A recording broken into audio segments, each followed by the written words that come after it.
चतुर्थी का महिमा अनंत है, जिसे कोई पूरी तरह नहीं कह सकता, क्योंकि यह धर्म, अर्थ, काम और मोक्ष प्रदान करने वाली है। कृष्ण पक्ष चतुर्थी के तप से प्रसन्न होकर विघ्नेश्वर ने चंद्रोदय में दर्शन दिए और कहा था, तुम सदा मेरी प्रिय रहोगी। चंद्रोदय के समय तुमने मुझे पाया है, इसलिए उस समय तुम्हारा व्रत मुख्य होगा। जो भक्त इस दिन उपवास करेंगे, उनका जन्म, मृत्यु और कर्मजन्य सभी प्रकार का संकट दूर हो जाएगा। अतः तुम्हारा नाम संकष्टी चतुर्थी होगा। कृष्ण पक्ष की चतुर्थी सर्वदा पुण्यदायिनी और संकट हरने वाली है। इस व्रत का महिमा अनंत है, जिसे करने से सभी सिद्धियां प्रदान होती है।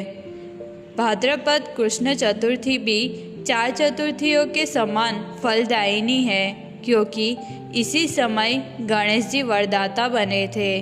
यदि यह मंगलवार को हो तो 12 चतुर्थी का फल देती है। भाद्रपद कृष्ण चतुर्थी महात्म्य वर्ण। द्रविड़ देश में वीरसेन नामक एक राजा था। वह अत्यंत तेजस्वी, यशस्वी, समस्त धरती का स्वामी और महान बलवान था। वह नीति का ज्ञाता और नीति युक्त होकर उत्तम राज्य करता था। सब राजाओं को अपने अधीन कर लिया था। अपनी प्रजा को पुत्र समझकर उसने बहुत यत्न से पालन किया, लेकिन उसे कोई पुत्र नहीं था। पुत्र की इच्छा से उसने जप, होम और तीर्थ यात्रा जैसे अनेक साधन किए, किंतु लंबे समय तक यत्न करने पर भी पुत्र न हुआ। दुखी होकर राजा ने राज्य त्याग दिया और पत्नी सहित वन चला गया। वहाँ भूख से पीड़ित होकर वह घिर पड़ा। तभी वहाँ सुमंतु नामक महर्षि आए। राजा को देखकर दयालुता से उसके पास गए।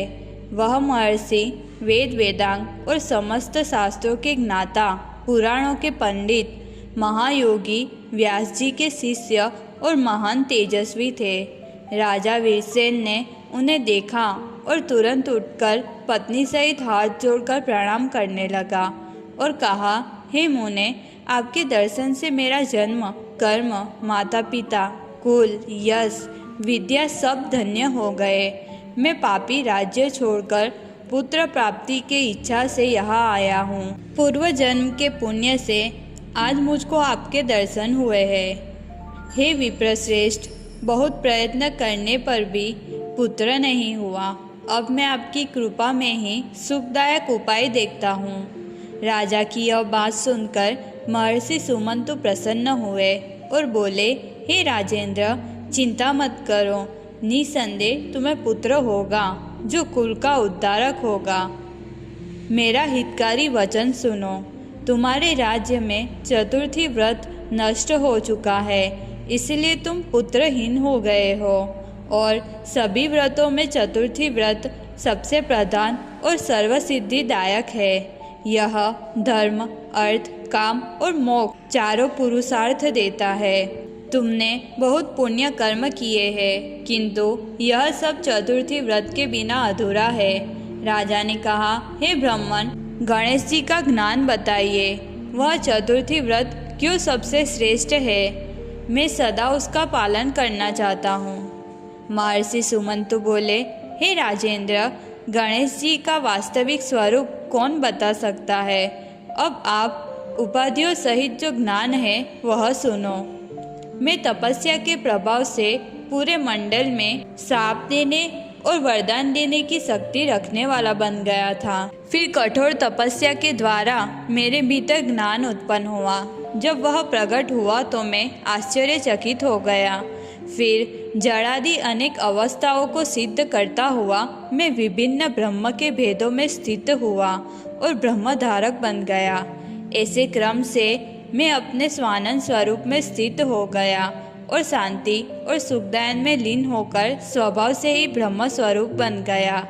फिर भेद और द्वंद्व को देखकर मैंने शांतचित महामुनि व्यास जी के पास जाकर उन्हें प्रणाम किया और अपने कल्याण हेतु पूछा। मैंने कहा, हे महाभाग, मुझे मेरे ब्रह्म स्वरूप की शांति बताइए। मैं आपका शिष्य हूँ, मुझे संसार सागर से तार दीजिए।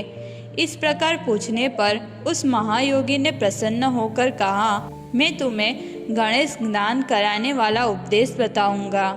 पुत्र सुनो, मैं तुम्हें ब्रह्म स्वरूप का वर्णन करता हूँ। शांति की भी शांति जिस रूप में है उसे योग सेवा द्वारा जानना चाहिए। स्वतः उत्पन्न ब्रह्म और परतत्व से उत्पन्न ब्रह्म जब दोनों में अभेद भाव जाना जाता है तब उसे स्वानंद कहा जाता है। जो अमृतमय और सत्य रूप है वही स्वस्वरूप है। जब उनमें अभेद भाव होता है तो वही आनंद स्वानंद कहलाता है। जो तीनों गुणों से रहित और तीन गुणों से युक्त है वही अव्यक्त ब्रह्म कहलाता है। और जब चारों का संयोग होता है तो वह स्वानंद ब्रह्म कहलाता है। जो पांच गतियों से रहित है उसे योग विहीन कहा जाता है। जहाँ योग ही नहीं है वहाँ किसका योग होगा। संयोग और अयोग जब दोनों का मेल होता है वही योग शांति देने वाला होता है। वही सदा गणेश के रूप में विद्वानों को जानना चाहिए।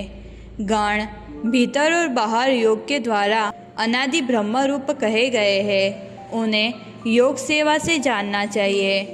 उन गणों के स्वामी गणेश है, उनका विधान पूर्वक भजन करो, तब तुम भी निश्चय ही ब्रह्म स्वरूप हो जाओगे। चित्त 5 प्रकार का कहा गया है और वही बुद्धि भी कहलाती है। यह चित्त मोह स्वरूप है और सिद्धि रूप भी कहा जाता है। उनका स्वामी गणेश है। इसी कारण वेदों में गणपति को चिंतामणि कहा गया है। जब तुम मोहयुक्त चित्त का त्याग करोगे तब स्वयं चिंतामणि बनोगे। ऐसा कहकर प्रभु ने मुझे एकाक्षर मंत्र दिया। उसे विधिपूर्वक ग्रहण करके आश्रम लौटाया। फिर मैंने गणपति का ध्यान करते हुए उस मंत्र का जप करना प्रारंभ किया। थोड़े ही समय में मुझे शांति प्राप्त हो गई। इसके बाद मैंने गणपति की विशेष पूजा की। तब विघ्न विनाशक प्रभु ने मुझे अपना स्वरूप दिखाया। गणेश जी को सामने आया देख मेरा मन विस्मित हो गया। मैंने प्रसन्न होकर बार बार उन्हें प्रणाम कर पूजा की और अथर्व उपनिषदों से स्तुति की। उन्होंने मुझे अपनी भक्ति दी और अंतर्धान हो गए। तभी से मैं नित्य आदरपूर्वक गणपति का भक्त बना। तुम भी उनका भजन करो।